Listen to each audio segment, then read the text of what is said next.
We would invite all who care to stand and join us in a recitation of the Lord's Prayer, followed by a moment of silence.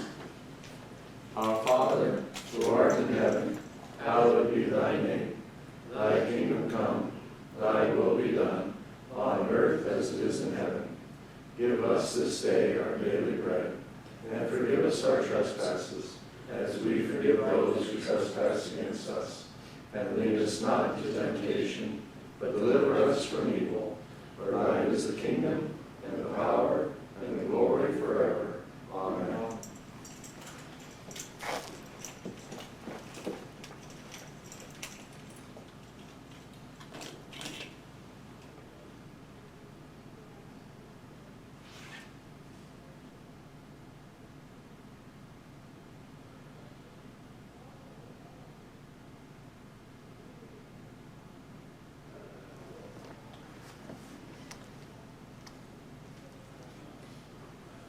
It is now 7 o'clock. Shelby City Council meeting is called to order. Please join us in the Pledge of Allegiance. I pledge allegiance to the flag of the United States of America and to the republic for which it stands, one nation, God, indivisible, with liberty and justice for all. Be seated, please. We'll call, please, Mr. Crum. Mr. Robb. Here. Mr. Roberts. Here. Mr. Gates. Here. Mr. Martin. Here. Mr. McLaughlin. Here. For the record, Mr. Eister will be 10 or 15 minutes late from the phone call we had this afternoon, so just to be aware of that. I'm now entertaining a motion to dispense with the reading of the journal from October 2nd, 2023. So moved. Second.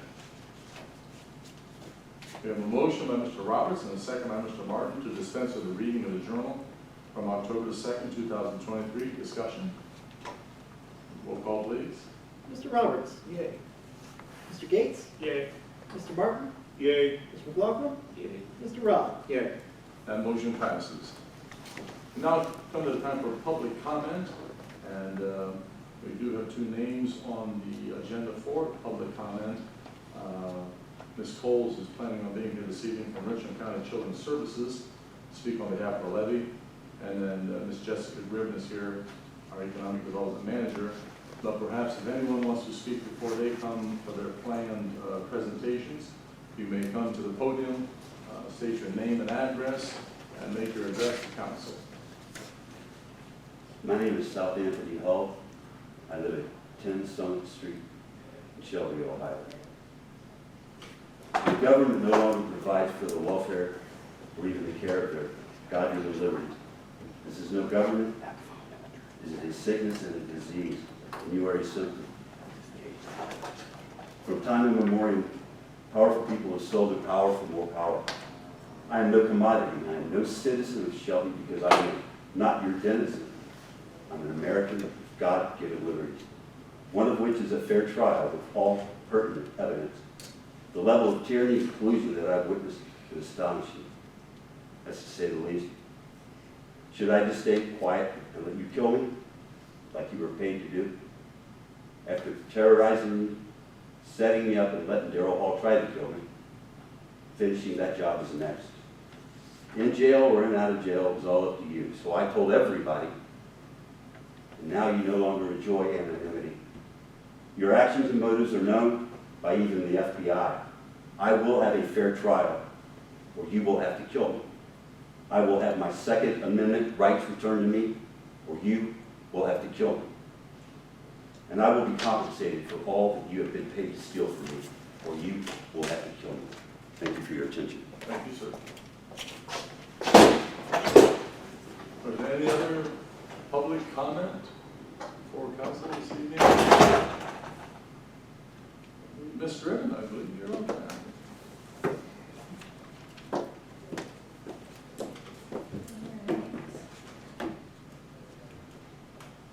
Good evening.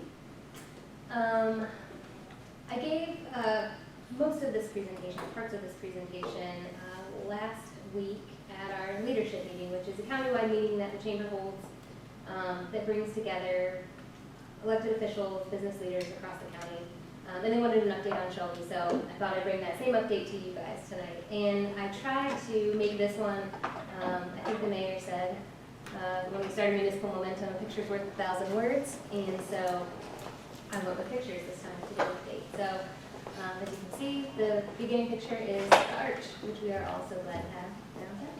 I'm gonna get to that. So first, I guess next slide. So the first part of this presentation is made in Shelby, and I wanted just to highlight a couple of things. Lloyd Rebar, if you haven't been by it, the expansion is well underway, it's massive. So we're basically doubling their workforce, and doubling their footprint is what they said, but it sure looks bigger than that to me. So this was something you guys supported with an enterprise zone agreement, and it's, like I said, well underway. They are currently supplying rebar to New Albany for the huge project down there.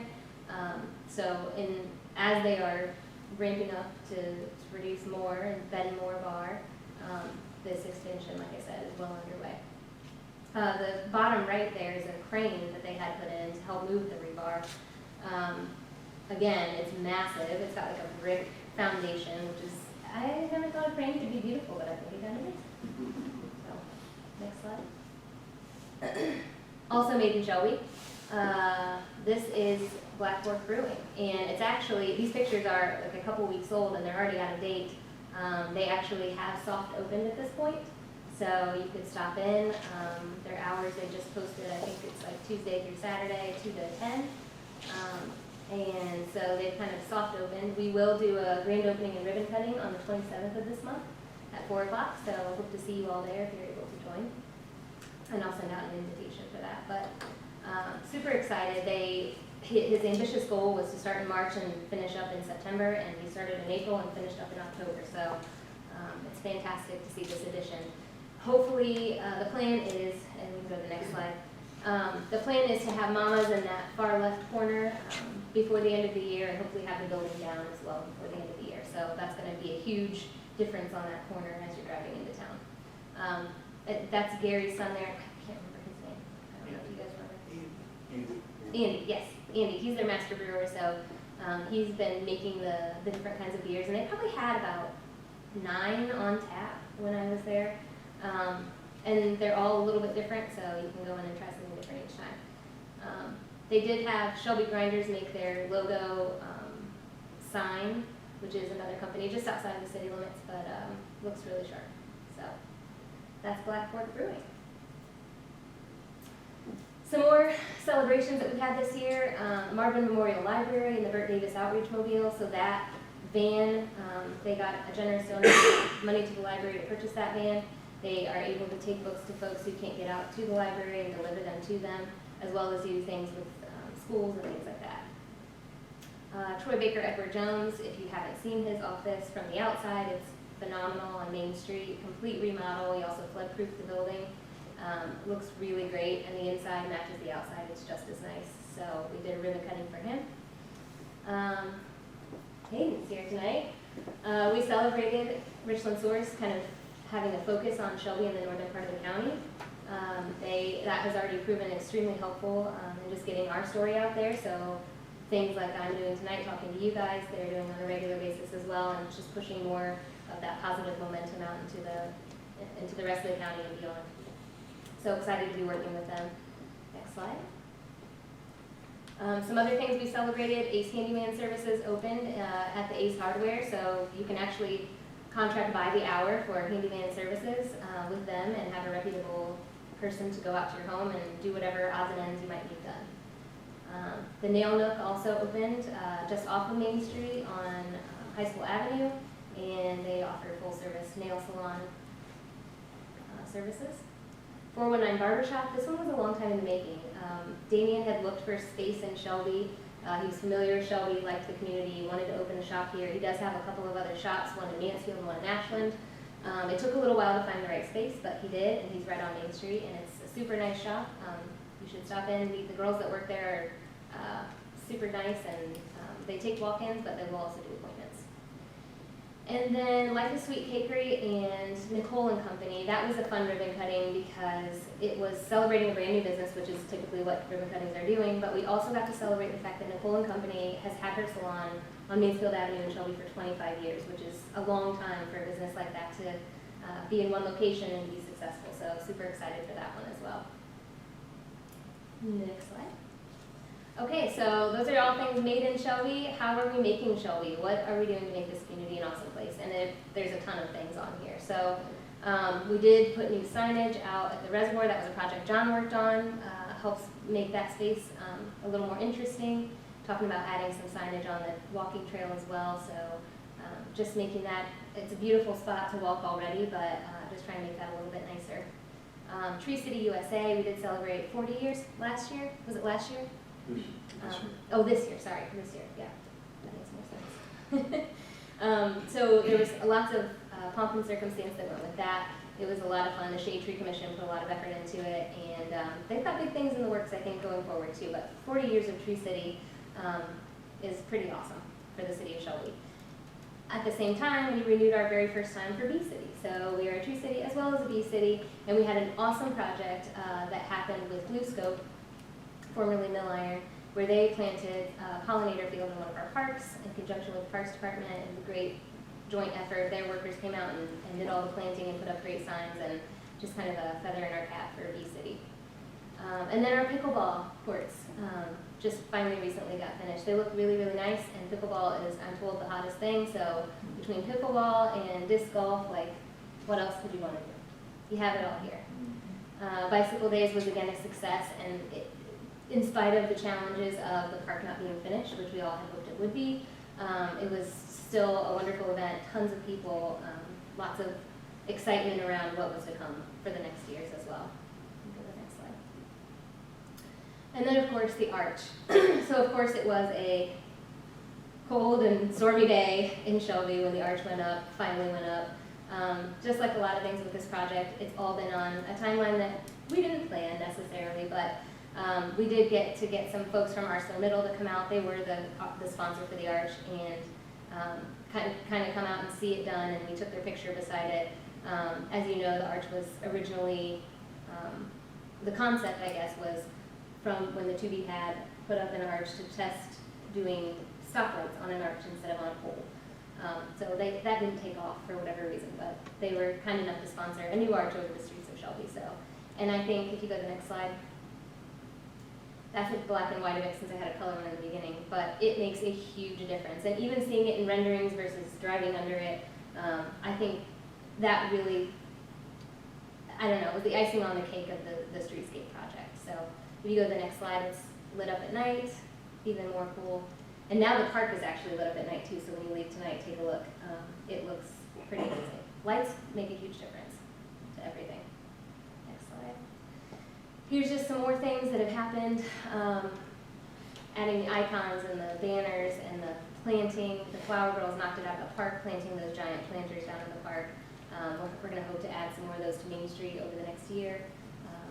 And then the veterans banners, which will go up this month. And huge shout out to the electric department and the line department for getting all of these things changed out seasonally. I mean, I'm sure it's not their favorite thing to do, but it sure makes a difference when you drive down Main Street to see all the seasonal poles or seasonal banners. Next slide. Okay, so here is Blackport Commons Plaza, as you may remember it, not so long ago. And if we go to the next slide, here is almost today. Today there's a few more pavers in that middle section, and like I said, it'll be lit up tonight. But the landscaping's all in, the benches are in and correct. You can go to the next slide. The millstone is in place. If you haven't seen that, it's a great addition. So there'll be seating around that. It'll act as kind of a coffee table, and the history of that was found under a porch in a home in Shelby, and we have kept it. Someone kept it. But it's a great piece to have, a little piece of history in the park there. And then, of course, the fireplace and pergola. And that pergola is so much cooler when you're standing under it. Again, just like the arch, you see it in renderings and you think you know it's going to look cool, but when you stand under it, it really is awesome. Next slide. So this is going to be done. guys. So Wednesday, October 25th, at 6 p.m., we are inviting the public for ribbon cutting at Blackboard Commons Plaza, and hopefully you will all be in attendance at that. It's going to be an awesome time to see it all kind of come together, and there'll be lots of excitement that night. So, next slide. Okay, and then living in Shelby. So we talked about the housing study. I came here and presented it to all of you. So just to give you a quick update on that, there are tons of information online. If you go to Regional Planning's website, that's where it's sitting right now, the housing study for all the nodes, the whole county. And then there's the interactive maps. So this is an example of one I put up here for Shelby, but there's a whole lot of information there. So next steps on this, we're still working through it. The committee is still meeting on a monthly basis and working through some of the strategies to get development to happen in ways that we want it to happen. So it's an ongoing, wasn't just for the study, it was really about the strategy and moving it forward. Next slide. So here's some things happening in Shelby. So if you haven't been by Lee Street recently, where there is a mobile home park, many of those mobile homes have been demolished. They will be replaced with new. They're working with the residents who are there to either get them into a new home or figure out what the next steps are. But that is going to be changed pretty significantly. Some upgrades to infrastructure as well. So that is all happening. And the big, I think, plus of that is they're locally managed at this point, which means somebody's here in Richland County overseeing those on a daily basis, which is a big change. And then lots for sale. You see Trish's sign there. There are 4 lots left in Technology Park, and we've gone through quite a few in the last couple of years. So there's a lot of development happening, and then more to come. So Land Pro subdivision, I think it was 2 years ago, maybe longer, that came before you guys to change some zoning on East Main Street, and Kevin is ready to build now, and he's going to build exactly what we need from the housing study, some zero lot line homes there. So that's exciting. As we're talking about housing throughout the county, like having those wins, that's a big deal. So super excited about that. And last but not least, living in Shelby, the schools make a huge difference in who we can attract to come and live here. And the school project and the athletic facilities project all finished up, so it's a beautiful campus, very welcoming. I would put this up against any K through 12 school in the county and beyond. It's absolutely gorgeous. The athletic facility is super nice, and also it's all now in one spot, so that frees up the land downtown, and as you guys all know, that is kind of the next step for CIC and for development downtown, post the Blackboard Commons Plaza project. So all in all, it's great momentum in the entire city and kind of across the board. And I talk all the time about economic development being holistic and how we have to look at it from all sides. And I think Shelby's doing that right. So I'm excited to be a part of it. What questions do you have for me?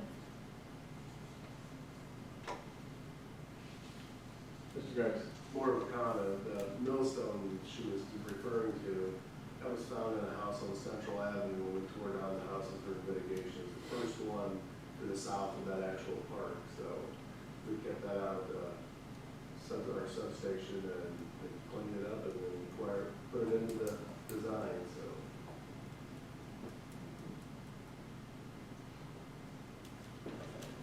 Well, I think I speak on behalf of everyone. We have a real gem in Jessica Gribbon, and thank you for everything you do behind the scenes. And when you put it on the screen, it is really nice to see the developments we've seen. And again, thanks to council for allowing the funding to bring Jessica here full time and do things in the realm of economic development. So thank each and every one of you. But thank you, Ms. Gribbon. Appreciate it. Let's give her a round of applause. And I see my friend Bridget Coles has come in the door. If you want to come out, you would, Bridget. And I know you want to speak on behalf of a levy that's coming across Richland County Children's Services. Thank you so much. I apologize that we're running a few minutes late. We've been all over the place here in Richland County. Joining me this evening, I have Ms. Arlene Nixon. She is a Richland County Children's Services Kinship Navigator. And I have Mary Stevens. She is our independent living caseworker. And we are glad to have this opportunity to talk to you about our renewal levy. We're asking for your support to renew Richland County Children's Services 10-year, 1 mil property tax levy on the November 7th ballot. This levy will generate approximately $2.3 million annually for our agency. The levy was first approved in 1984, and it's due to expire at the end of 2024. Our goal is to protect the family unit while establishing a safe environment for every child, protecting them from abuse and neglect. We have a full-time staff of about 95 employees who are on the front lines in the community, protecting children in Richland County and helping families in need. Some of our services include our Kinship Navigator program. Our Lillian is the navigator who's been providing services and resources to kinship caregivers who may be grandparents, older siblings, cousins, close family friends, or even mentors. They provide love and support to children whose parents are unable to care for them. Currently, she is working with about 200 children who are in our program, and that number is steadily rising due to difficulties faced by biological parents. Those difficulties include drug abuse to even poverty. We also have 146 youths in foster care, and we only have 60 foster parents. So we have an urgent need for foster parents. Mary works with our teens who are in the foster care program, leading our independent living program to prepare our foster care youth ages 14 to 21 as they transition from foster care into adulthood once they emancipate from foster care. She assists the youth in developing skills that they need to become productive and healthy adults. These skills include food management, such as cooking, shopping, meal planning, laundry, banking and money management, basic health care needs like making doctor's appointments, and education, current and further planning, as well as helping with transportation. One of our biggest concerns right now is the rising cost of caring for the children in agency custody. Recent figures show that Children's Services was responsible for 134 children in agency care at a cost of $8,700 per day. That was in the month of April. Right now, with the figures that we have, we're averaging between 100 and 147 children in agency care. That cost has increased to $10,500 a day for us to take care of children in our care. The cost of placing has become into our custody is increasing with the rising number of children that we have no control over in terms of that number. This renewal is not a new tax. It will cost the owner of a $100,000 home only 8.5 cents per day. That averages out to around 60 cents per week and about $2.40 per month. That's less than a cup of coffee to help us. RCS also receives 20% of its revenue from this local levy, which the agency uses as matching funds to bring in additional state and federal funding into the local community. This small amount will help us continue our mission to keep kids safe. We honor all families. We value every child. And we also value our partnerships as the partnerships that we have at City of Shelby. We never give up on our families. We know families and their children are important to our community, and we will never stop working in service for them. Thank you so much for supporting us and for allowing us to be here to talk about the levy. Does anyone have any questions, or would you like to ask any questions of Arlie or Mary about the work that they do in our community? Mr. Gates. Mayor, not a question, but a comment. I early voted on Friday and was happy and pleased to be able to vote for the renewal of the Children's Service Levy. Thank you. Thank you. Thank you. Any further comments? Questions? Well, thank you, Ms. Coles. Thank you so much for making rounds through the county and I guess once again highlighting what great work Richmond County Children's Services does. And well, we wish you the very best as we head towards our election day. Thank you so much. Thank you again.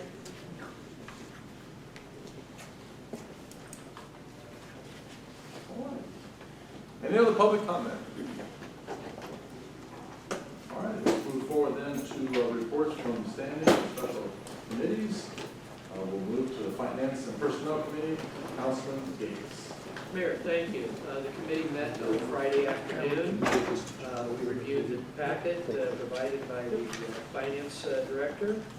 We're going to take a look at that. Let's turn to the last page and highlight our income tax collections.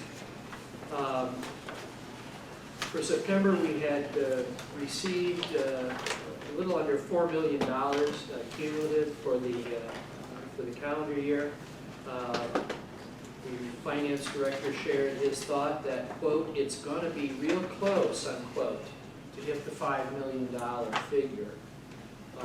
But as you look across, discounting last year where we had a couple significant outliers, you can see that it was the highest September as shown on the chart. Looking down at the bottom, we can see that we had $343,000 in collections for the month of September. Going to the second page, we can see how those monies are broken down.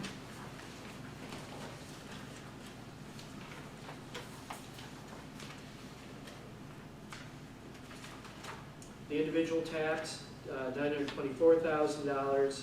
That's an increase of 15% over the 3-year average. Withholding, the most timely of the three that we have. That's what employers withhold and remit to the city on a monthly basis. $2.6 million, again, that's 17% over the 3-year average. So that is that's a good thing. Let's turn to the front page and go through some of the funds. The general fund, a little over $2 million in cash, taking out the encumbrances, $1.8 million free and clear. It's been a drop this year compared to last year of $318,000, but again, we had the outliers that jacked that up last year. Most of the funds are in very good shape. We can go down to capital improvements, the 300 fund. You can see we have $146,000 there encumbered. That's primarily for police cruisers that we are hoping to get at some point. Who knows when, but we've had some, the Chief Combs has had some good communication from Montrose Ford about getting those long-awaited police cruisers.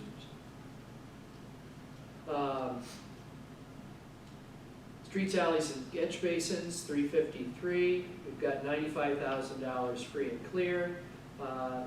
That's money that we're going to start the new year with. We've got our paving project to pay off. That's what the monies are encumbered for. In the sewer fund is looking good. $211,000 in cash, $73,000 in encumbrances, $138,000 free and clear, and that fund is up this year compared to last year of $89,000. So that's very good for the sewer fund. From the, I suppose my father would say, from the frying pan into the fire, we'll look at the water fund. The water fund is still nip and tuck, that's my phrase. $34,000 free and clear. That fund has dropped $48,000 this year. You know what? It just seems ebb and flow. One year it's the sewer fund is in good shape, and the next year it's the water fund. They go back and forth. I don't have an explanation for that except that's my observation. We look at the the electric fund, 600. It's in good shape. $4.7 million, 3.9 free and clear. There's been a drop in that fund of $111,000 this year compared to last year, but we haven't had a major truck purchase there that is the reason for that. Fire equipment fund is in some better shape, and that's because of the two townships would have already paid for their services they've already received, but also Jackson Township is paying for 3 months so that we can get the contracts on a calendar year basis. So, and then, of course, with Jackson Township, they're going to be paying, in essence, in advance every 6 months. So the cash flow is going to be much better in the fire equipment fund. We're going to look down at the hospitalization, and I asked the finance director, because it's that time of year, what the conversations have been with the administrators. We're looking at approximately a 6% increase in hospitalization cost. This year it was 12%, I believe, somewhere in that neighborhood, 12%, 12 or 13. The finance director is prompting me. So 6% is certainly wasn't a shock to this member of council. We have $512,000, I said had, as these are all, of course, the end of September. The floor in that fund is $316,000, and so that's the minimum that we, should have in that. So it may be, and after the first of the year, this will be someone else's worry, but it might be that with the great difference between what we have and the floor, that even with that 6%, that might be something that the finance department might, dare I say, twist someone's arms and see if we could waive some payments, which is benefit to all the funds who have employees that are covered by insurance. Back to the second page, looking right in the middle, the expenditure of wages, 101, that of course is the general fund. You can see the difference, $2.6 million this year compared to $1.3 million last year. Well, that's because we were able to take some ARPA funds and use for general fund wages. So you look at those two figures, raw numbers on the page, that's an apples and oranges. You need to look at that $950,000 that we use in ARPA funds for wages. Page 3, again, we've got comparisons, utilities. I'm not going to say anything more about that. Those numbers speak for themselves.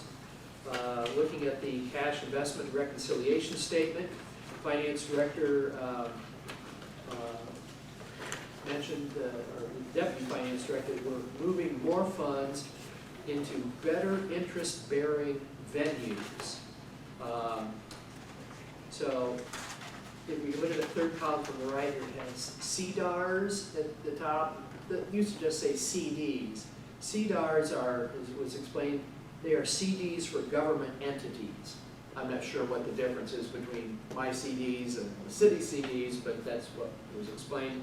We're getting around somewhere between 4 and 4.5%. And so the finance director praised his deputy for shopping around to get the best interest that we can get. You can see that monies are continuing to be moved from PNC into other places. I should point this out. It's not because we don't like PNC. We may not like the fact that they closed their branch here in Shelby, and this is one council member who doesn't care for the fact that they closed it. But state law, I won't say necessarily requires us, but certainly the financial institutions within the city of Shelby get first preference for city money. And so if a place like PNC closes, we're going to move monies. And so that is what has happened as monies come due. They have been moved out of PNC. We kept some monies there because there were some different grants and programs from the state that recognized PNC as our depository. We needed to keep monies in PNC during this transition period, which I'm going to assume is pretty well over, he said as he looked at the finance director, who was nodding. So eventually the monies will be out of PNC altogether. Again, we can see the investments at the top, the checking accounts at the bottom, where they are. We do not have a Fort Knox type sub-basement in City Hall where gold bricks are kept. No, the city's money is actually kept in banks that are listed here. And as of the end of September, we had total investments in checking accounts, $15,955,989.91. Next page is the Sutter Roush investments. That takes care of the financials. Mayor, we turned into the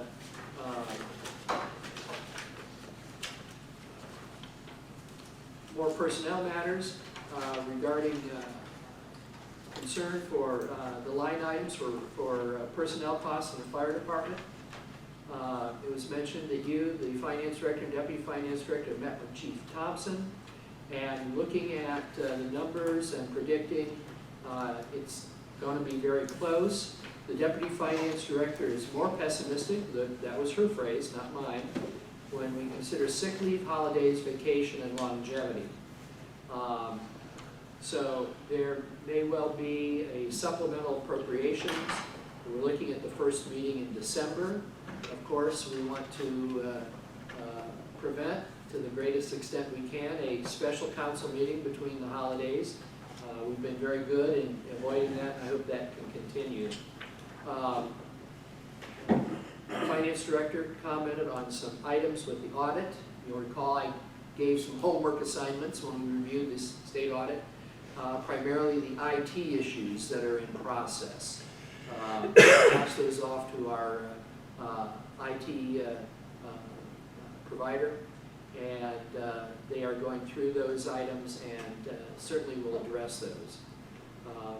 Personnel matters in the water treatment plant. Tom Shoemaker has retired as an operator. Applications are being accepted. In the police department, Noah Coker was promoted from patrolman to sergeant. Dominic Ewing was sworn in as a new auxiliary officer, and we have two positions are filled, pending the confirmation of city council for one of those. And FOP negotiations are scheduled to start on the 26th of this month. So, Mayor, that's all the notes I had. If my colleague, Mr. Martin, has anything to add, or the finance director, I certainly would ask them to do so. Are there any other comments or questions for Mr. Gates in regard to his final report? Mayor, I would move that the combined financial statement and the cash investment reconciliation statement, both dated September 30th, 2023, be received, placed on file, and posted to the city's website. Second. We have a motion by Mr. Gates and a second by Mr. Martin that the combined financial statement and the cash investment reconciliation statement, both dated September the 30th, 2023, be received, placed on file, and posted to the city website. Discussion? Roll call, please. Mr. Roberts. Yay. Mr. Gates. Yay. Mr. Martin. Yay. Mr. McLaughlin. Yay. Mr. Rob. Yay. That motion passes. Thank you, Councilman Gates. Mayor, it's my pleasure. Now move to Utilities and Streets Committee. Councilman Martin. All right, thank you, Mayor. My committee report will be rather brief. The reason being is that we had somewhat of a field trip. We met at the old light plant and did a tour there. But we did discuss some business prior to the tour. We talked about essentially 4 topics regarding the light plant. First of all, the condition of the buildings and property. We have done a lot of property improvements, and by property improvements, I mean addition by subtraction. We have demoed the ash silo, the cooling towers, water treatment equipment. We've done an equipment auction and also auctioned off the turbine generators, the diesel engine generator, and the outbuildings and the rental buildings around the property, to include car wash, drive-through, and maintenance building. So a lot of cleanup in the property improvement area. So number 2 we talked about was future demolition projects. We are planning on demoing the smokestack and the breaching. The bid specs are completed, and we're working with the Richland County Land Bank for funding opportunities. That grant application is for a possible October submittal, so we'll be seeing that here shortly, and the anticipated demolition costs are going to be around $350,000 for that. Number 3, the switch gear. We still do distribute power through the switch gear at the light plant. 40 to 50% of all of our power requirements go through there. That switch gear was installed in the early 1950s, 1952 to 1953. We have since retrofitted the breakers. We've got to see a demonstration of that. Circuit protective relays as well. We do have in place a 5-year capital improvement plan that's going to install modern switches, reclosures in the field versus in the building on the distribution system itself. We're also doing a load study on the distribution system, so we have proper placement of those, and we'll have an equal power distribution per circuit. And that will improve, obviously, our system reliability, but also take another element out of the light plant that is there. Our SCADA system continuously monitors the city's electric distribution generation system that allows for remote breaker operation, displays system power demands and loads, but that system software is 10 years old, and that software is no longer supported.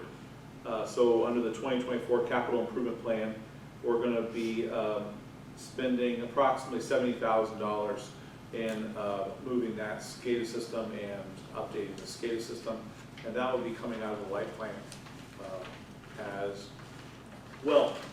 So essentially, it boils down to this: because of the 5-year capital improvement plan, because of the SCADA system being moved out of there, essentially we have approximately around 5 years to decide what we're going to do with the light plant building after it has no more municipal use. Because after the 5-year improvement plan, after the SCADA system is out of there, it will generally have no municipal use for the light plant. So we have some time. Shouldn't catch any of us by surprise. Anyone who's gone through there or looked through there understands that, you know, it has served its usefulness to our community. It's done the job well, but in 5 years' time, it will outlive its usefulness for the community. And so, what does it become? What do we do with the property? You know, and there's a lot of things to discuss in that, but something that we need to be doing and starting now versus waiting until it's simply a cold storage location. So that's the light plant tour. Encourage everyone to go out there. It's a pretty neat experience. All right, Mayor, one of my favorite times of the year, leaf pickup. Tentatively scheduled for the week of October 23rd. The collection process will run through the month of November. So you'll be able to see us on the city website, police Facebook page, etc., and of course our new winning system. We were asking residents to assist in the collection process by the following. Please rake your leaves to the curb and just your leaves. No foreign material, no rocks, limbs, other material that could damage our equipment, please. Don't park your vehicle on or in front of leaf piles to be picked up from 7 a.m. to 3 p.m. Do not bag the leaves. That's not necessary. And please do not place the leaves in the streets. side of the road there. Do not place leaves close to a mailbox, a pole, or between the guy wire and the utility pole as well. There is a change this year though. The drop-off site behind the community gardens is no longer available.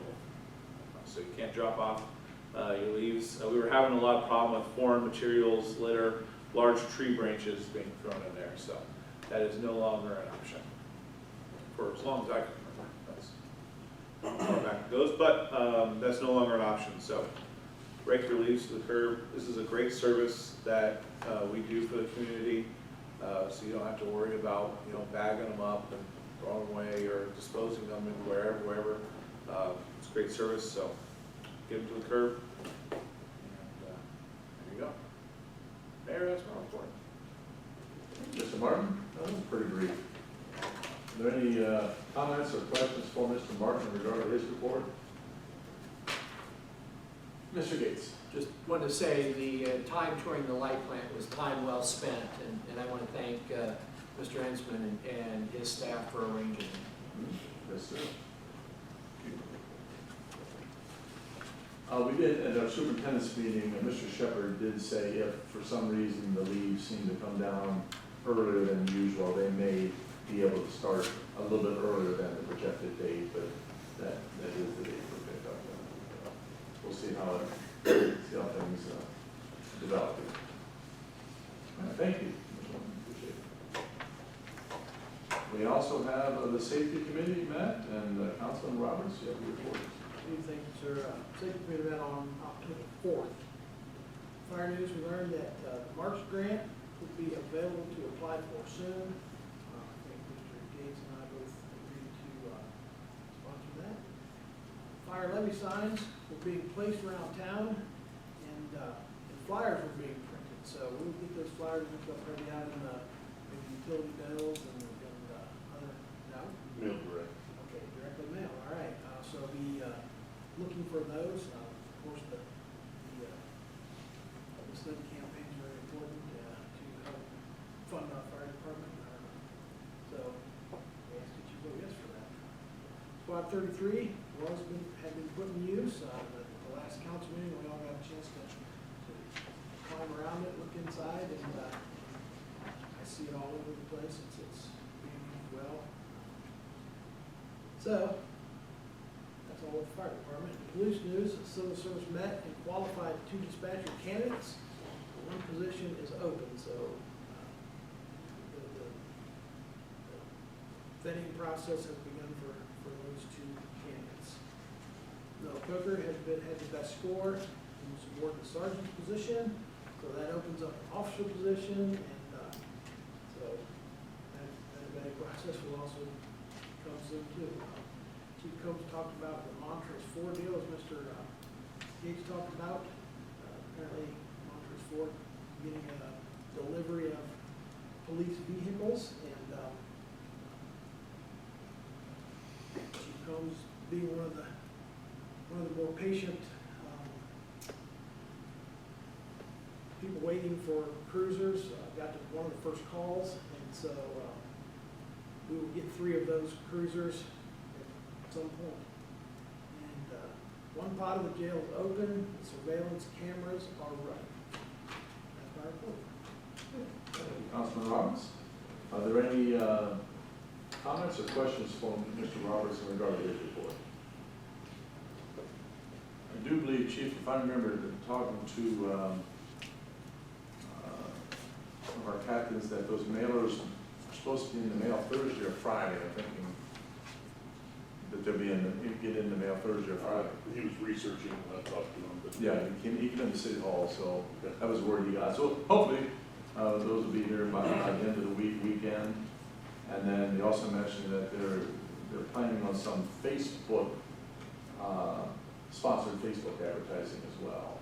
So that'll be a different approach there as well, trying to reach out, educate as many people as we can. Alrighty, well that brings us to reports of city officials. The mayor's report. Since our last meeting, I've been occupied with typical mayoral activities. On October 3rd, I participated in our Shelby City Health Department monthly staff meeting. On October the 5th, I was privileged to address those gathered at the Keto Center for their annual North Central State College Scholarship Luncheon. A very inspirational occasion, and we have a real gem in our city with the branch of North Central State College here. October the 6th, I was delighted to promote and swear in Officer Noah Cooker to the position of sergeant within the Shelby Police Department, has been mentioned. You guys name mentioned 3 times, I think. October the 7th, we held an early morning ribbon cutting at the Family Dollar in celebration of their in-house major remodeling project. And then on October 10th, I swore in Dominic Ewing as a member of the Shelby Police Department Auxiliary. And so that is my report.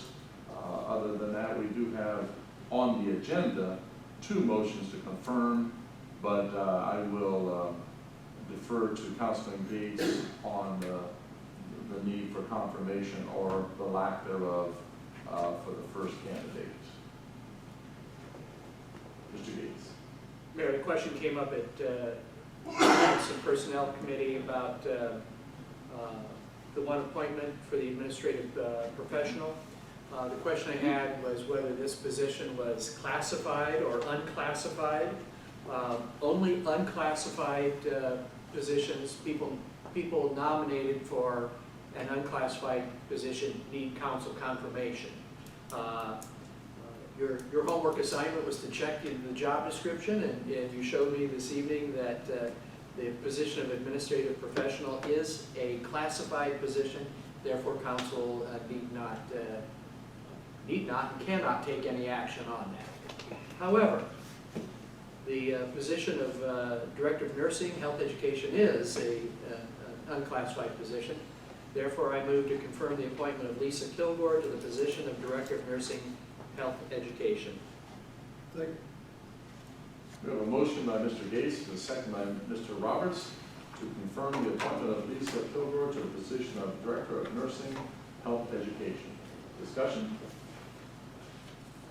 Roll call, please. Mr. Roberts. Yay. Mr. Gates. Yay. Mr. Martin. Yay. Mr. McLaughlin. Yay. Mr. Rob. Yay. That motion to confirm passes. Thank you, gentlemen.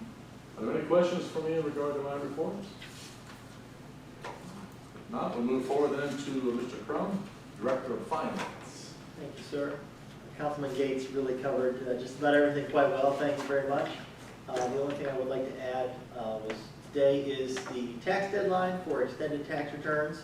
And a special thanks to the tax clerks as they got a sudden jump in business today. So if any citizens didn't get their tax returns in, you should probably stop down and see one of them very quickly. That, sir, is my report. All right. Thank you, Mr. Crum. Are there any comments or questions for Mr. Crum? Moving on, we'll have Mr. Gordon Eister, Law Director. No report, Mayor. Thank you, Mr. Eister. The only report I have to comment is Mr. Eister's son caught a very critical touchdown pass Friday night on the way to victory over in Ontario. That's a good report. Mr. Geis, Project Coordinator. Thank you, Mayor. Sorry for missing last meeting, but Mrs. Guy says we're going to one. But since I've been going, Blackmore Commons are basically down to the papers, and they'll be ready for the celebration next week. The paving program, they come in and did the striping and finished the web back and reuse and casting and so forth, so that's basically done. And South Street Storm Sewer Project got started, so they're moving along nicely on that, so that's all I have there. Thank you, Mr. Geis. Any comments or questions for Mr. Geis in regard to his report? Hearing none, we'll move forward to new business. We have on the agenda the downtown school property. Mr. Gates. Mayor, this is one that was on the agenda last, two weeks ago, but I suggest we defer it till tonight. To put this into context, let me share an email that I had sent to you, to the school superintendent, and to Jake Penwell, president of the CIC. I sent this on September 25th. Gentlemen, I need your help in understanding something. I know that on September 13th, the downtown school property was transferred from the Board of Education to the City of Shelby, and then transferred from the City of Shelby to the CIC in its public capacity. Prior to those transfers, I noticed that extensive earth-moving activity was being performed on the site of Central School and on the site of the 1924 high school. It appears that there is yet extensive work completed. Regarding this work, I have a number of questions. Number one, who authorized this work? Number two, what company is performing this work? 3, what is the estimated price for this work? 4, who is paying for this work? And number 5, was a determination made whether this work was or is subject to Ohio's prevailing wage law? I plan to discuss this matter at council, so your prompt replies will be appreciated. I did get a reply from Mr. Penwell. I did not receive a reply, Mayor, either from you or from the school superintendent. So if you have anything else to add, please do. Here's the main, some background. We know that the prevailing wage law obviously applies to projects that are paid for by the city, but it can also apply to projects which benefit the city. The best example, of course, is the fire station, built with private dollars on land which the city had transferred to that donor, who, once it was completed, transferred it back to the city. So since ultimately the city was going to benefit, and quite honestly only governmental units have fire stations in this state, prevailing wage law applied. Likewise, somewhat similar was the solar field, built by a private entity but on public land, which benefited our electric utility. Therefore, the prevailing wage law did apply. So, thinking about this situation with the school property, does the prevailing wage law apply? Here's the primary thing that Mr. Penwell replied. We are cognizant of the potential applicability of the Ohio prevailing wage law to work conducted following the property transfer. We are in contact with the state of Ohio Wage and Hour Department to determine whether the law is applicable to work completed after the transfer. Given that the school district authorized the work prior to the transfer, we are seeking clarification on the law's applicability in this specific circumstance. So, Mayor, that is, that's kind of a preliminary answer that the CIC is seeking, direction, guidance from the state of Ohio. Whether it does or whether it doesn't, that will be their determination, but I am curious as to what that determination will be. And if you will remind me when the next CIC board meeting is, that I can write that into my calendar and raise that question to the full board. Mr. Geis, I can answer that question. Wonderful. So I did have a conversation with the deputy chief. It was looking at it ahead when the schools did have that. It's very specific in the Ohio Revised Code that schools do not pay prevailing wage. There's also one in there that says nothing can make schools pay prevailing wage. There's a little caveat in there. But he said, contact your law director, so we did refer with Mr. Eister, and that was his decision also. So going forward, after the CIC became owners of that property, that everything going forward from there will be prevailing wage. Mayor, I was aware that schools did not pay prevailing wages on projects that are funded by the Ohio School Building, whatever that is exactly. So my understanding is that school districts don't get a universal exemption from prevailing wages, but they get, in some cases, they do. Mr. Gates? In my discussion with the gentleman from the state and reading that Ohio Revised Code, it is very clear that schools do not pay prevailing wage, regardless if it's with the school's facility commission or not. And they can certainly supply that. Is that a recent change in the law? I remember reading a news article this summer about some school district that got whacked because they didn't pay prevailing wages. I believe it was on a stadium. I can only go by what the gentleman from the state and our conversation with Mr. Rice did. I'd be interested to know when these laws went into effect. It could be a very recent change. And this citation was where a school got cited in an audit may have been some work that they had done, prior to some subsequent change. Fair enough. Have those answers at the next meeting. I don't know if you want to attend the CIC meeting, I can certainly get that date to you. November 13th, 7:30 a.m. I remember that time.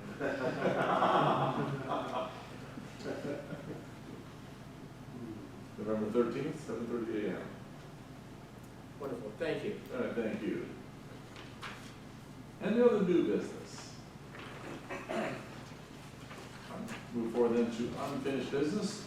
I'll have on the agenda the AMP conference. Mr. Gates.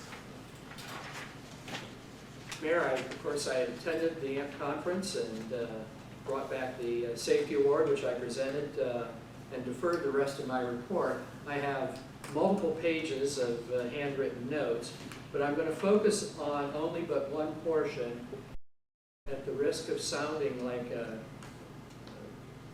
I keep harping on this. The session that was most important to me was the one on cybersecurity. And this is probably the third year in a row anyways that they've had a session on cybersecurity. My notes here, cyber attacks are getting worse. The city of Dallas, Microsoft, and the MGM casinos, all of them across the country. Heaven forbid that people, couldn't go to casinos and squander their money trying to get rich. But anyway, and that's judgmental, and I'll be the first to admit that it's judgmental. So I work too hard for my money to gamble it away. But anyways, they're getting worse and worse. And the one thing that was mentioned, for cyber attack, it's not if, but when these cyber attacks are going to happen. Encryption of sensitive data is essential. There is, through the state of Ohio, through the Adjutant General's office, there is the Ohio Cyber Collaborative Committee. www.oc3, that's the digit, .ohio.gov. And they provide information and to assist, educate, and respond for cyber attacks. The more digital we become and the more connected we become is the greater the exposure. And they harped on this multi-factored identification and to log in. You've got to do it. And how many times did we see that in our audit? At least twice. It's a pain to do, but it's going to be essential. Another thing that was mentioned is multiple backups. So I don't know how often, for example, the finance department backs up. I would think it would be daily, but they talked about doing it multiple. Same thing at the utility office. Heaven forbid, and I say that reverently, that either Brian loses his data or John loses his data, because we're dead in the water at that point. Another item that they mentioned was doing the business, doing your employer's business on your personal phone. They said no, you should have two phones. A phone on your personal phone, which you do whatever, and the phone you use for city business. Now, sitting beside me at the conference was a young man that works for AMP, power scheduler, I believe he said, and I looked down there, he had two phones. And I said, oh, which is your personal phone and which is the AMP phone? He picks up his personal phone and there's every app, every icon on that screen that he can squeeze in. He picked up his AMP phone and it's black. It is absolutely blank. There were no apps there. Now, you know, we have the issue of cybersecurity. Because every time you get an app on your phone and you're using it for city business, that's an opportunity for someone to come in and attack our systems. The other issue we have, of course, is the whole idea of using your private phones. You're creating public records. And what do you do then? So I think that's something seriously, you know, for people who must use a phone. I think it should be city provided. I know that's an expense, but the expense, if we get cyber attacked, you know, paying for extra phones, that'll be pennies on the dollar to the frustration and the headaches that will happen if we get cyber attacked. And again, it's not a question of if, it's a question of when. Mayor, I brought 2 handouts. This one is from the American Public Power Association, Cybersecurity Resource Guide for Public Power Utilities. And this one, also from APPA, Public Power Incident, Cyber Incident Response Playbook. So Mayor, I'm going to pass those on to you. You can make copies of them. Stacy can make copies of them and pass those on to the appropriate people. So, friends, this is the last year you're going to hear me, you know, go on and on and on about cybersecurity. And I hope that it doesn't happen. But it's happening more and more often. And, you know, besides the cost of taking care of it when it happens, is, you know, what are you going to do when people can't come and do their city income tax? Or people can't, or, you know, utility bills can't get cranked out, let alone people paying them. You know, at that point, we're dead in the water. Well, thank you for your attendance, and once again, we've written on several notations here, so we'll look forward to making progress on those sooner rather than later. That'd be wonderful. Mayor, I move that council recess for 10 minutes.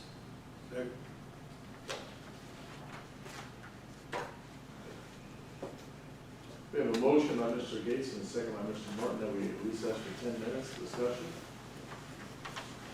Roll call, please. Mr. Roberts. Mr. Gates. Yay. Mr. Martin. Yay. Mr. McLaughlin. Mr. Rob. Yay. Motion passes. We're going to recess at 8:00, let's call it 8:07.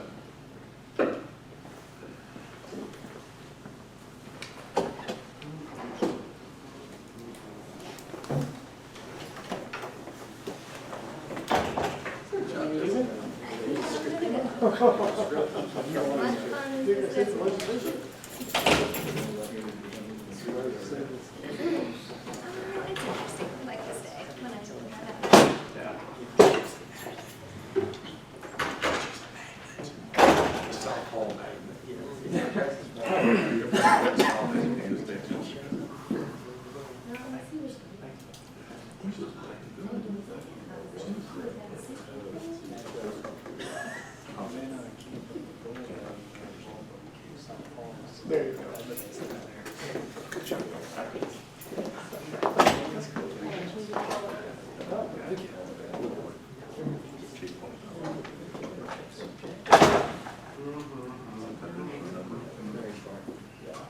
He said his piece.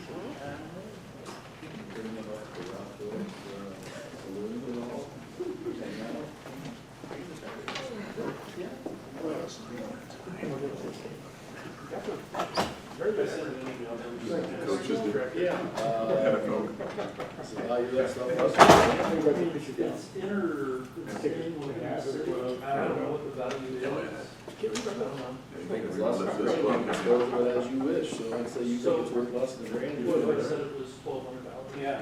Maybe I'll auction it. transfer it to another city department? Because That's why I went to, well, yeah, it was appropriated for the police department, so I think you have to do something. kicking it out of there. But you're rushing over the road too. No, I want to do it the right way, I just, I like. Stuff going I on think right you just now. donate. That's all right. I've got the serial. Got no useful value to the police department, you by other departments, you're by donating to other departments. I don't know if he thinks the auditors need to do something or need something, but I don't see any harm in doing that. I mean, I have the serial numbers and I have all the information, I'll close that out and drop another And those spreadsheet. things are like 20 grand, dude. We'll give it to them. All first, and I'll just support, I wish. Make sure how you feel really this year. I would have already got mine, but I didn't want to go. The school has a vision out every year. Just the ones that I have, because I don't even know where all of them are, to be honest with you. Someone's traded used, someone else knows that's not, because we have very good records of that. But I mean, it's just fine, I'm keeping like 4 or 5, just like as emergency backups, but Yeah, I don't think they, I took the best. well, they were fine. They asked, if they could have this what they need. They weren't sure. I mean, until I they, can just say, whereas these are obsolete, no longer useful. and where does that go? Where does that, do I just keep that as records and I go to the I would think you would keep it as a record. I would No, just makes it beautiful. Don't donate some more city radios from his department to the service department. In the trail of that, you can draw some appropriate funds. As long as they're noted, all I probably have to do is either move it from. everybody knows. So you wanted what the serial numbers are, how to do it. Yeah, if I could, because they're on there. That way it's appropriate in the unit. Yeah. They are on fixed asset schedule, so I gotta find my serial number for him. Just say they're obsolete. It's less than $1,000 and you donate them, and then you can dispose of them as you want, and you can transfer on the books for them. Okay. Flashback to my pioneer days, and crawl behind the flower shop. Yeah, that's the fun. Very happy. They're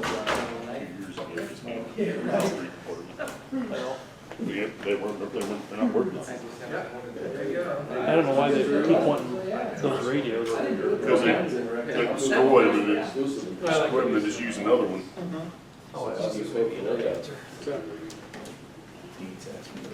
Although if somebody stole one, I might just say that.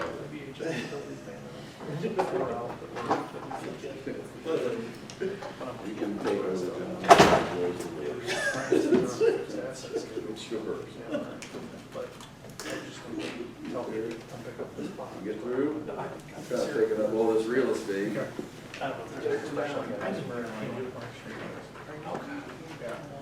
Yeah, well.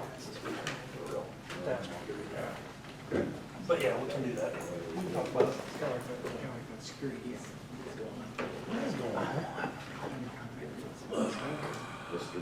I will be in, so.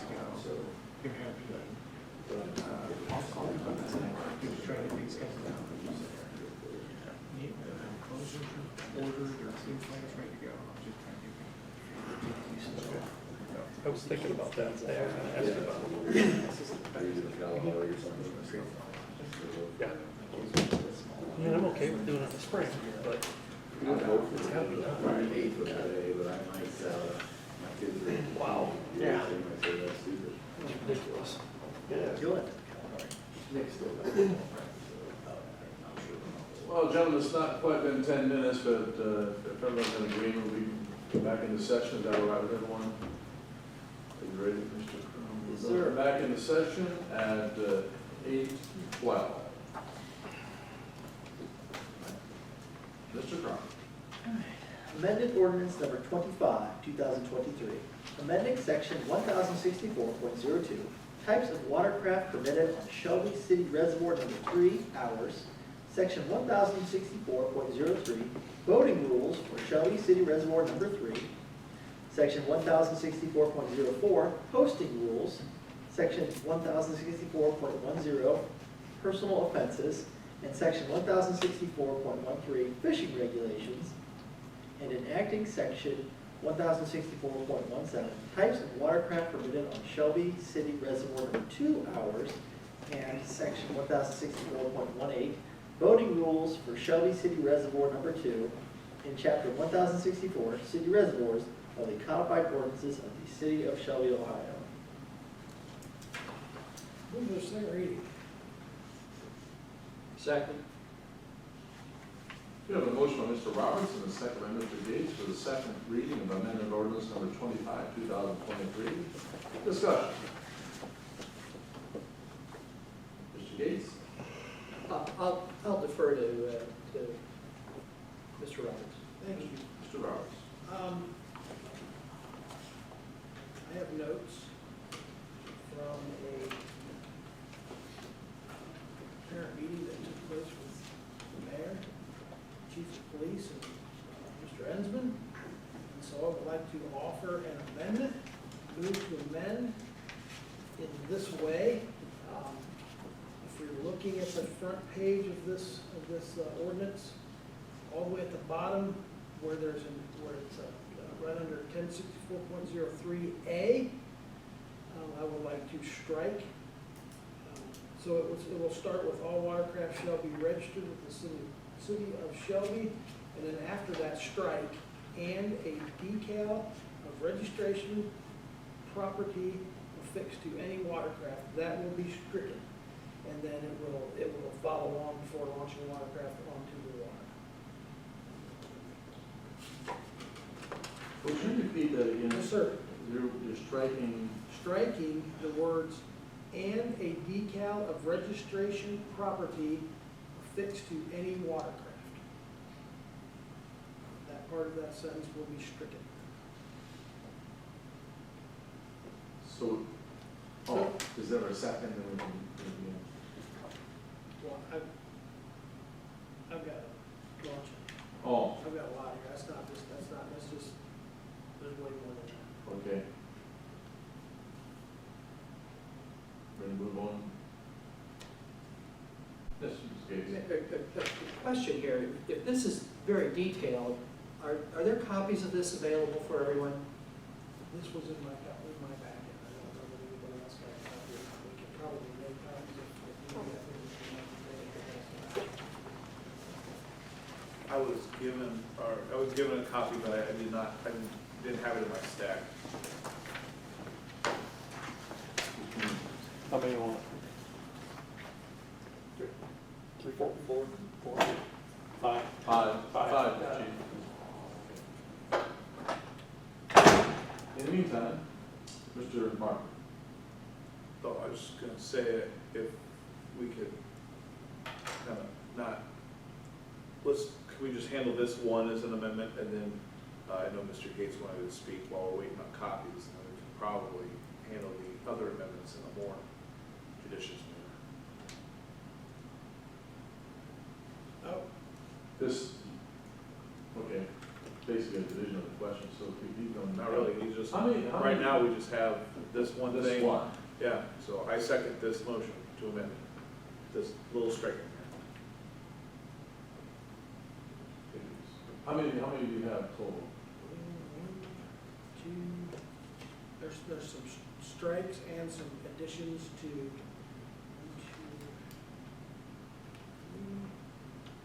2, 3, 4 of the pages. 4.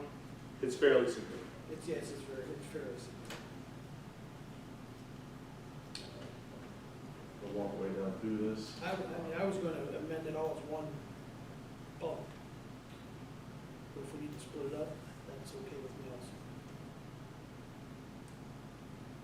Maybe some wisdom in taking each one separately. This will take a little longer. We can go page at a time if we need. Mr. Gates? Yeah, I think it's good to take a look at this paragraph A, because that's what I have some information on. I passed around copies of Ohio Revised Code section 1547.61. And if people will look at the second page of that, that's the paragraph that applies, the language that applies to the point I wish to raise.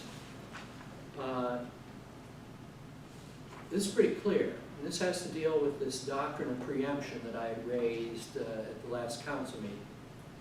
No political subdivision or conservancy district shall charge any license fee, that's my emphasis, or other charge against the owner of any vessel for the right or privilege of operating the vessel upon the waters of such political subdivision or conservation district, and no license or number, in addition to those provided for under this chapter, shall be required by any state department, conservancy district, or political subdivision. Mayor, that's pretty clear. The language itself is pretty clear. And if that's not clear enough, I want to thank Mr. Eister because he provided me a copy of a Supreme Court decision from 1962 involving the city of Akron. And it's 5 pages long, small print. Trust me, I won't read it all. But it makes very clear the Supreme Court upheld this provision. And let me just read toward the end where the judge who wrote the opinion wound up. The state has determined in the interest of public safety and welfare that it is necessary that the licensing of watercraft, both on public and private impoundments of water, be controlled by the state. That anyone who operates watercraft on waters of this state must procure a license from the state, and having procured the state license, needs no other. Last paragraph, it must be concluded that the enactment of 1547.61 revised code constitutes a valid exercise of the police power, and by the enactment of such section, the state has preempted the authority to license watercraft, whether such watercraft is operated on public or private waters.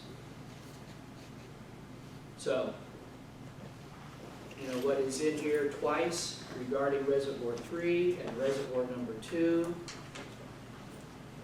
the city of Shelby may not do those things. It's as clear as the nose on my face.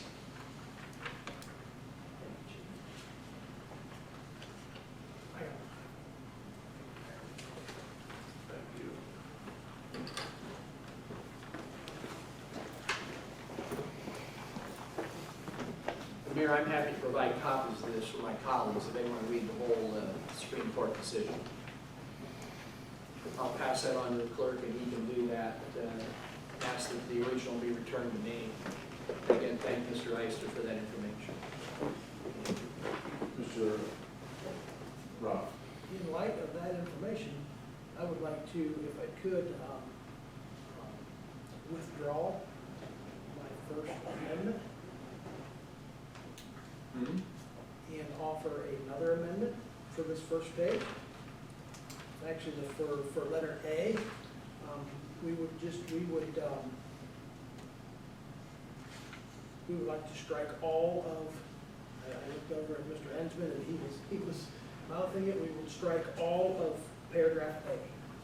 And then, of course, then we would have to change the subsequent letters to coincide. So that would be my first amendment. I will second that amendment to strike paragraph A.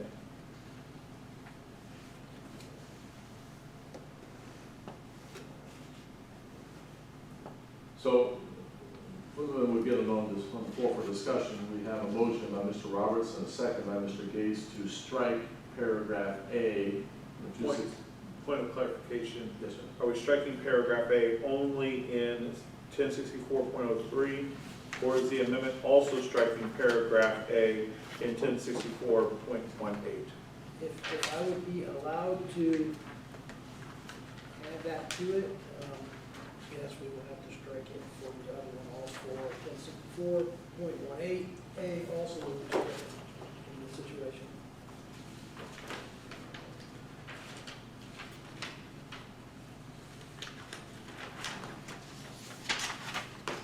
So it says on the third page, 1064.18, also to strike paragraph A under 1064.18, and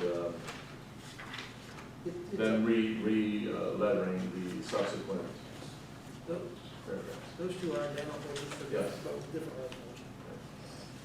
So that would be the amendment before us, gentlemen, to strike small letter A on the 1064.03 and also small letter A in parentheses on the 1064.18.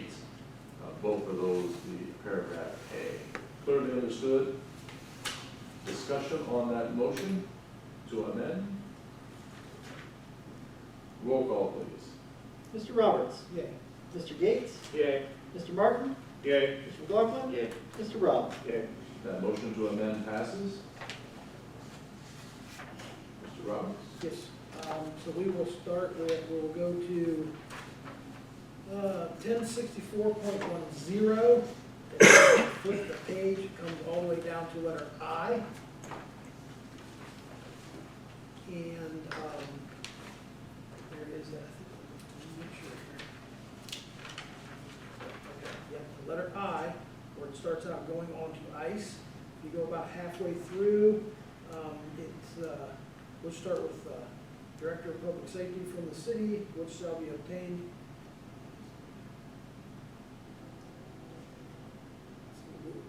The start of this amendment will be where 29 is stricken and 31 Mac Avenue is added, and that's the address, so it's just a change. And then, or by electronic submittal shall be added, and a $5 registration charge shall apply, shall be stricken. And then down a little bit farther, where it starts, any person who is not in possession of a permit issued by the city shall be deemed a violation of this. And then it should say, this was added, language section, and can be subject to penalty pursuant to section 1064.99. So that second part of that sentence will be added.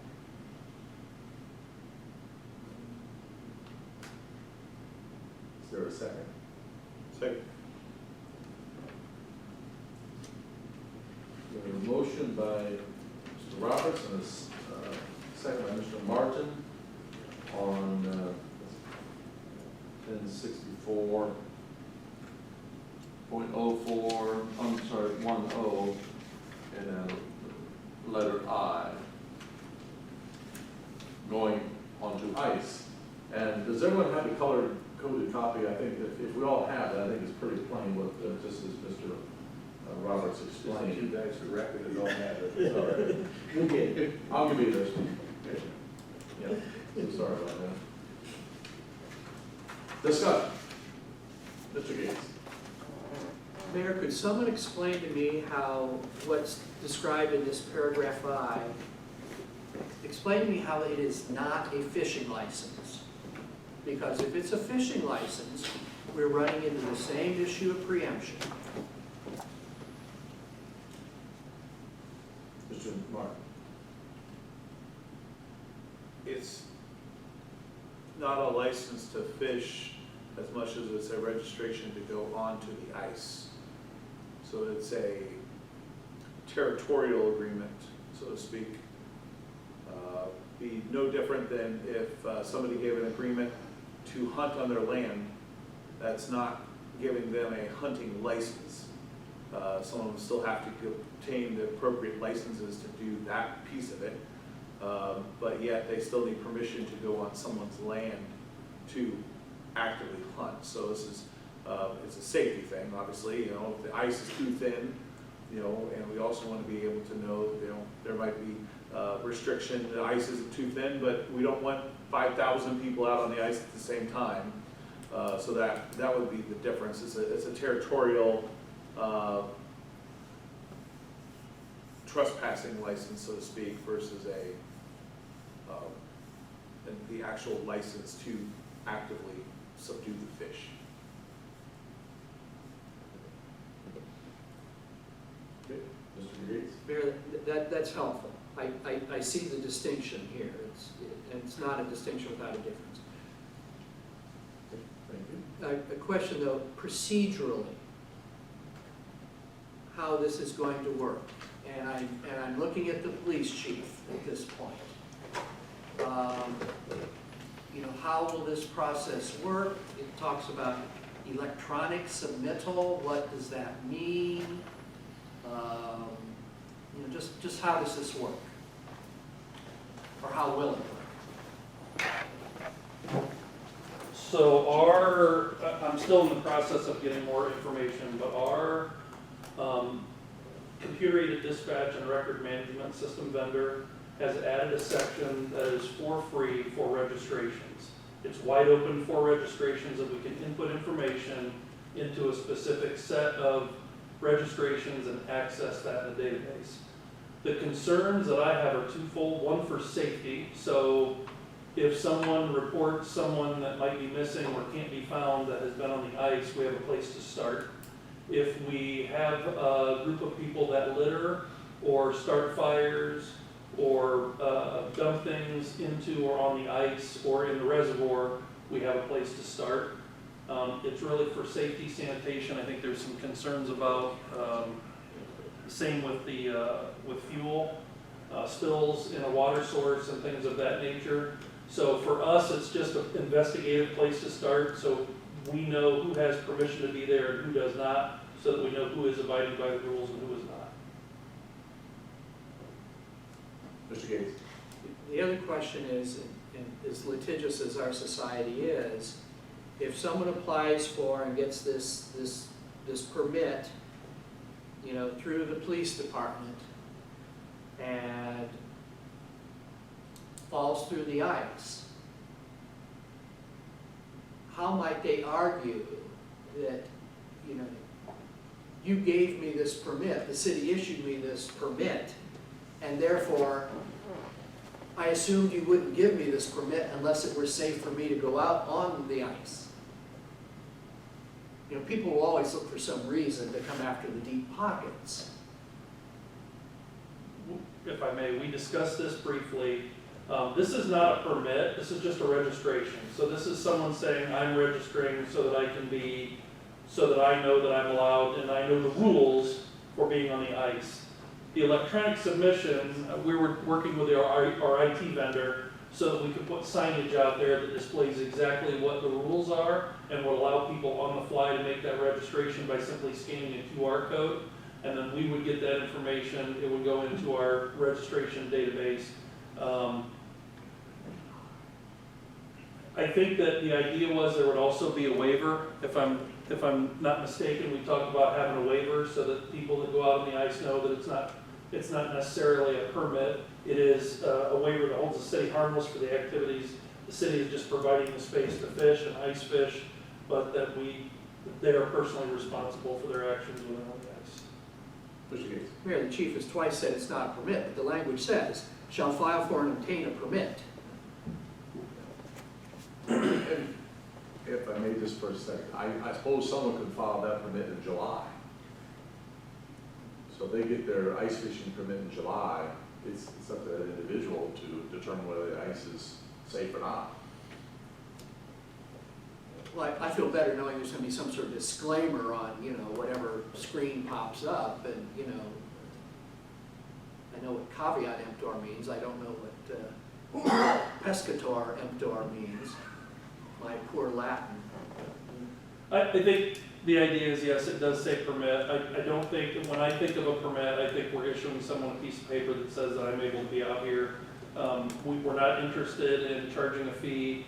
I think your concerns were well taken, that if people show up and they look at the sign and say, well, I think I want to go fishing, they would be able to register. We're not responsible for them obtaining a fishing license either. So if they were out on the ice and had registration, but didn't have a fishing license, then that would be an issue for ODNR or for us to enforce those rules.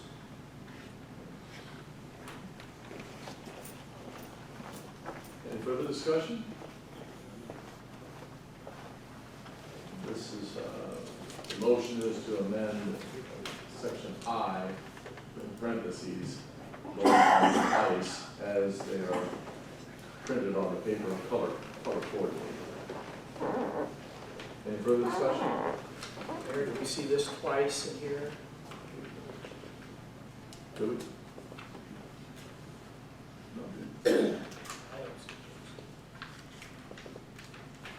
I'll look to the author, I don't think we will. Any further discussion? On the motion to amend section I. Roll call, please. Mr. Roberts? Yay. Mr. Gates? Yay. Mr. Martin? Yay. Mr. McLaughlin? Yay. Mr. Rob? Yay. That motion to amend passes. Any further? Adding those together, that's a big one. Mr. Martin? I believe we missed one, and 1064.04, posting rules. I believe there's a striking and in addition there as well. Correct. I could vocalize it if I need Is to. that a unanimous consent motion? That is absolutely unanimous consent motion. Where is that 106404? 1064.04, it's in the color coding. There's a, Oh, although the color coding for the red striking of the and there is.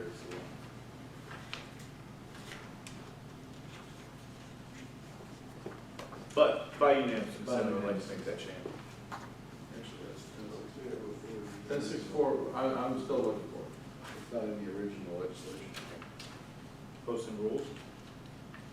Posting rules, 106404. Green is new. Oh, the green, there's a little green in there. For us, there is. Yes, and there's striking of the and before 1064.18. 106404, right. Yes.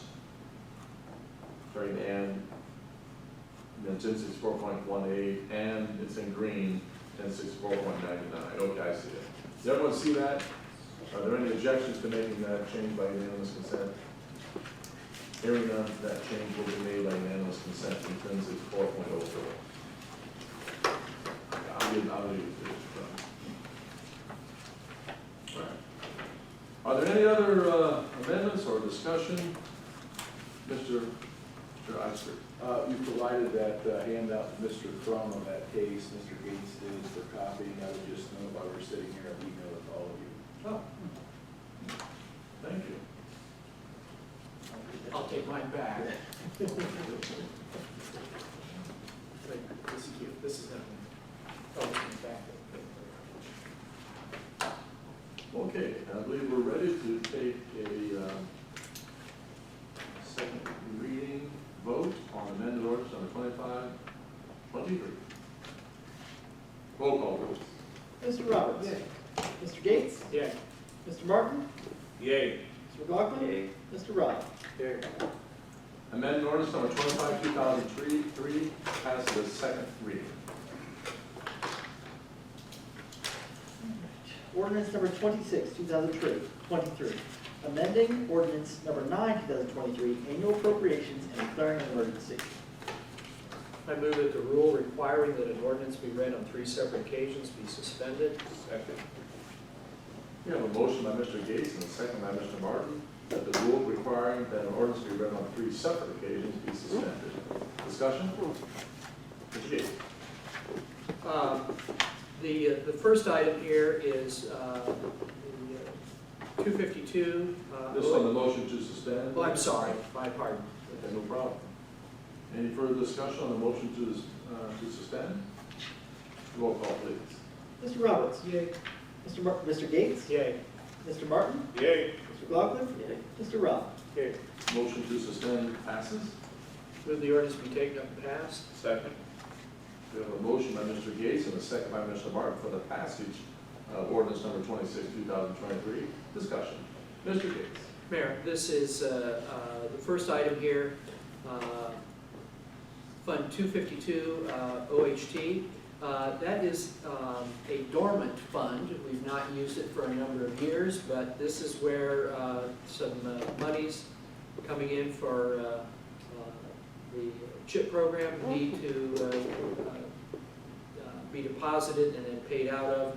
So the finance department has resuscitated this dormant fund and brought it out of its coma, and so $25,000 there. The traffic signals, this is a result of the accident that was down at the intersection of Main Street and High School Avenue. And then fire equipment fund, some additional monies for equipment there. Thank you. Mr. Martin. I would like to hitherto refer to this as a zombie fund. I just want to coin that phrase, get it out of there. And you would. A long dormant fund brought back to life. Is there any more serious discussion? It's been a long night. Roll call, please. Mr. Roberts. Yay. Mr. Gates. Yay. Mr. Martin. Yay. Mr. McLaughlin. Yay. Mr. Rob. Yay. Ordinance number 26, 2023 passes.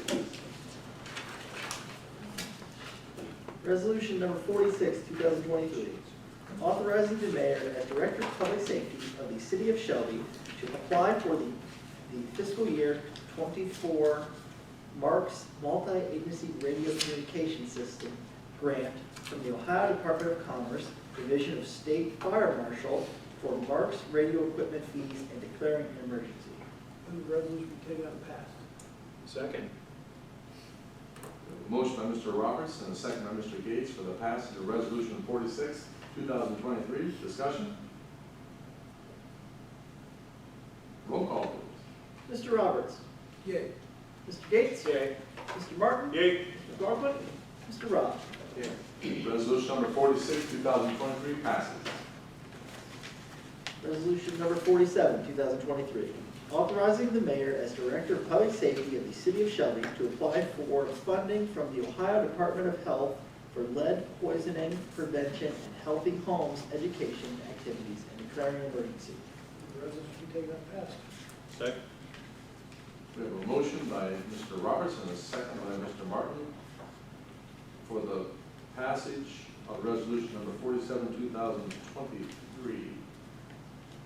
That should not say second reading, correct? That disregards second reading, if you would, please. Any discussion? Roll call, please. Mr. Roberts. Yay. Mr. Gates. Yay. Mr. Martin. Yay. Mr. McLaughlin. Yay. Mr. Rob. Yay.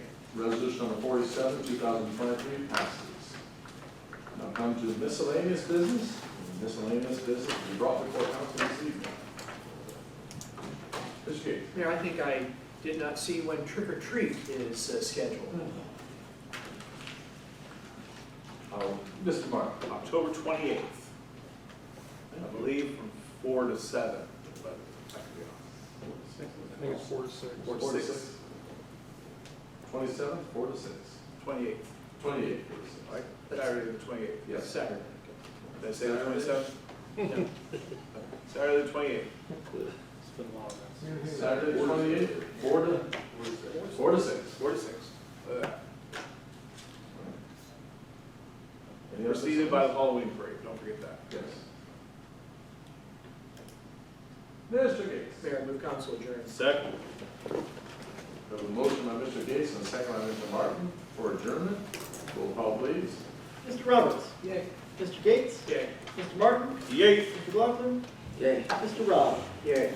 Motion passes. Council is adjourned at 8:41. Thank you.